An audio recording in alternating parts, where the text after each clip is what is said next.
तो स्वागत है दोस्तों आपका अपने YouTube चैनल पे। दोस्तों अब हम प्रश्नावली 2.2 का पहला क्वेश्चन करने जा रहे हैं। तो दोस्तों पहला क्वेश्चन दिया है, क्वेश्चन को देखने से पहले देख लीजिए कि क्या लिखा है कि निम्न द्विघात बहुपदों के शून्यक ज्ञात कीजिए तथा शून्यकों और गुणांकों के बीच के संबंध की सत्यता की जाँच कीजिए। तो दोस्तों मैंने जैसा पहले ही बताया है कि अगर शून्यक बोलेगा तो जो हमारा द्विघात बहुपद दिया रहता है, द्विघात समीकरण, उसका पहले हमको गुणनखंड करने आना चाहिए। ठीक है दोस्तों, तो गुणनखंड करते अगर आता है तो ठीक है, नहीं आता है तो आइए सीखते हैं कैसे किया जाता है। ठीक दोस्तों, तो आ गए हम रफ में अपने। देखो दोस्तों लिखा है x² - 2x - 8। ठीक है, तो ये हमारा द्विघात समीकरण में लिखा हुआ है। ठीक है, तो दोस्तों इसको सॉल्व करने के लिए क्या देखते हैं कि जो x² का गुणांक है और अंतिम वाला यानी अचर पद का गुणांक है, इन दोनों गुणांकों का आपस में गुणा होता है। तो और बीच वाली संख्या से हमको ये गुणांकों को प्राप्त करना रहता है। ठीक है ना, जैसे यहाँ इसका x² का गुणांक हमारा कुछ 1 है, यहाँ पे 8 है, तो यानी इन दोनों का गुणा करेंगे तो क्या आएगा, 8 एकम 8 आ जाएगा।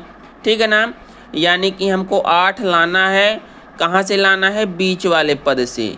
तो बीच वाला पद जैसे दोस्तों ये -2x दिया है ना, तो -2x यानी कि हमको अचर पद के जो पहले सिंबल लिखा है प्लस या माइनस का, तो माइनस का लिखा है ना दोस्तों, यानी हमको क्या लेना पड़ेगा, यानी कि हमको बीच वाला संख्या लेना पड़ेगा। तो एक बड़ी संख्या लेंगे, एक छोटी संख्या लेंगे, तो बड़ी संख्या में छोटी संख्या घटाएंगे, है ना, तभी तो 2 आएगा, है ना। तो क्या लेंगे, अगर 3 में 1 घटाते हैं तो 2 आता है।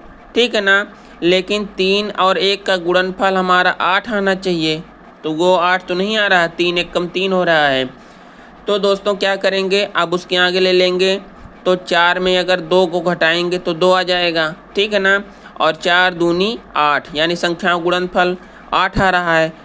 तो दोस्तों ये वाला हमारा सेटिस्फाई कर रहा ना 8 वाले को, तो वही वाला कर देंगे दोस्तों। तो क्या लिख देंगे यहाँ, x² माइनस x हमारा बाहर आ जाएगा, तो यहाँ लिख देंगे 4 - 2 और -8।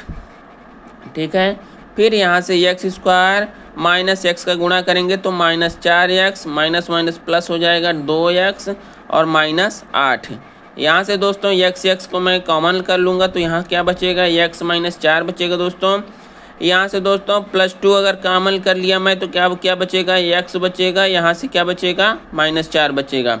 अब दोनों को हम ब्रैकेट में कर लेंगे, तो x - 4 दोनों की तरफ कॉमन हो गया, और क्या बचा मेरा, x + 2 बचा।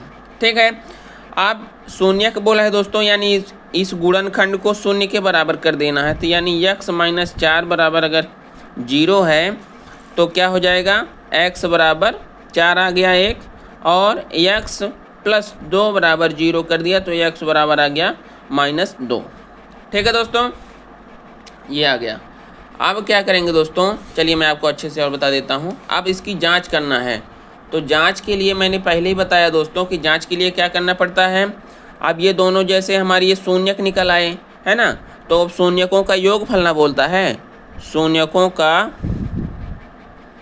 योगफल, और हम लोग क्या जानते हैं, शून्यकों का गुणनफल।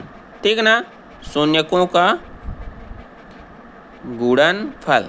तो योगफल क्या होता है दोस्तों, -b/a, और गुणनफल क्या होता है, c/a। ठीक है ना, तो योगफल में यानी ये दोनों जैसे मूल आ गए हमारे, तो अगर इन दोनों का योग करेंगे हम तो क्या आएगा दोस्तों हमारा 4 और प्लस -2, तो क्या आ जाएगा, यहाँ से 2 आएगा मेरा दोस्तों, यानी यहाँ शून्यकों का योगफल करेंगे तो हमारा 2 आना चाहिए। ठीक है ना, तो चलो कर देते हैं। तो -b लिखा है और ये -2 लिखा है। ठीक है ना, तो ये क्या आ जाएगा दोस्तों, 2 आ जाएगा, क्योंकि माइनस माइनस क्या हो जाएगा, प्लस हो जाएगा ना, हमारा माइनस माइनस क्या होगा, प्लस हो जाएगा। एक सेकंड दिखने, हाँ दोस्तों ये -b दिया है, ठीक है ना, और यहाँ पे b की वैल्यू क्या हो जाएगी, a की वैल्यू 1 हो जाएगी, b की वैल्यू यहाँ लिख देता हूँ मैं, a की वैल्यू 1 है और b की वैल्यू है -2 और सी की वैल्यू है -8, ठीक ना, -8। अब तो -b/a है दोस्तों, तो a की वैल्यू क्या है, 1 दिया है, तो यानी 2/1 बराबर 2 है ना, यह क्या आ जाएगा बराबर 2। और गुणनफल c/a होता है दोस्तों, तो c की वैल्यू क्या है -8 दिया है, अब बटे a का मान 1 दिया है, तो ये क्या आ जाएगा -8 है ना। तो गुणनफल और गुणनफल सत्यता ज्ञात भी करेंगे, तो 4 का -2 से गुणा करेंगे तो क्या हो जाएगा -8 हो जाएगा। तो ये दोस्तों हमारा प्रूव हो गया ना। तो बस इतना करना है हमको, और ऐसे ही पूरे क्वेश्चनों को करना है जो 2.2 के पहला वाला दिया है, ठीक है दोस्तों। अगर कोई भी दिक्कत होगी तो कमेंट में ज़रूर लिखना, तो मैं सभी सवालों को करवा दूंगा, ठीक है दोस्तों। अब आइए देखते हैं दूसरे क्वेश्चन को। तो चलिए दोस्तों देखते हैं आगे। अब दूसरा क्वेश्चन इसका करते हैं, दूसरे का पहला कि 1 द्विघात बहुपद ज्ञात कीजिए जिसके शून्यकों के योग तथा गुणनफल क्रमशः दी गए हैं। तो पहला वाला दोस्तों है योगफल का है, वैल्यू दिया है जैसे 1/4 दिया है, और -1 जो दिया है ये वाला दोस्तों, ये हमारा गुणनफल का वैल्यू दिया है, ठीक है ना। अब आइए सॉल्व करते हैं इसको। तो दोस्तों इसमें क्या करेंगे कि जैसे दिया है दोस्तों इसमें कि 1/4 और -1 दिया है, ठीक है ना। इसका हम लोग क्या करेंगे, पहले तुलना कर लेंगे। तुलना जैसे हम द्विघात समीकरण जानते हैं ना कि ax² + bx + c होता है, ठीक है ना। तो मूल क्या हो जाएंगे हमारे इसके, चलो मान लेते हैं कि अल्फ़ा और बीटा है मूल, ठीक ना। तो अल्फ़ा + बीटा बराबर -b/a होता है, और अल्फ़ा × बीटा यानी कि c/a होता है।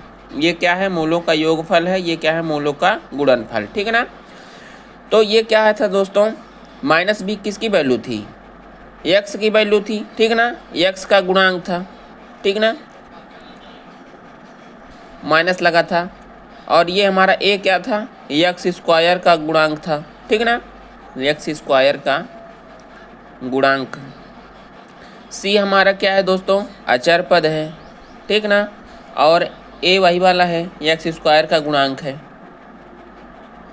ठीक है दोस्तों। तो ये दिया है जैसे कि 1/4 दिया है, ठीक है ना दोस्तों। तो 1/4 दिया है, तो यानी कि ये मूलों का योगफल की वैल्यू 1/4 है, तो इसमें रख देंगे तो क्या आएगा।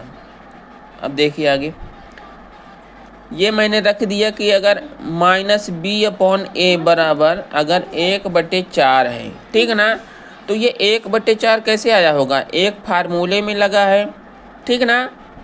तो एक इसमें लगाना पड़ेगा कि नहीं लगाना पड़ेगा हमको, -1 बताइए आप लोग, तब ना ये दोनों का आपस में गुणा होगा, माइनस का तो प्लस होगा, ठीक है ना।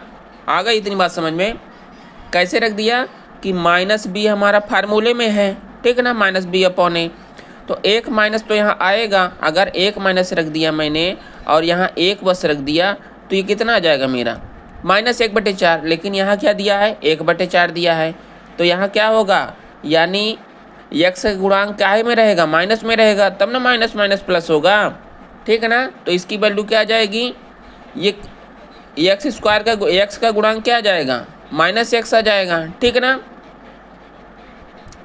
यहाँ से क्या आ गया, ये -x यहाँ से आ गया, और यहाँ x² का गुणांक है, ठीक है ना दोस्तों। तो x² इसमें भी है, x² इसमें भी है। अब ये देख लेते हैं, ये मल्टीप्लाई वाला ये क्या था, अल्फ़ा + बीटा यानी कि मूलों का योगफल वाला। अब अल्फ़ा × बीटा का देखते हैं, c/a होता है, ठीक है ना दोस्तों। तो c यानी अचर पद।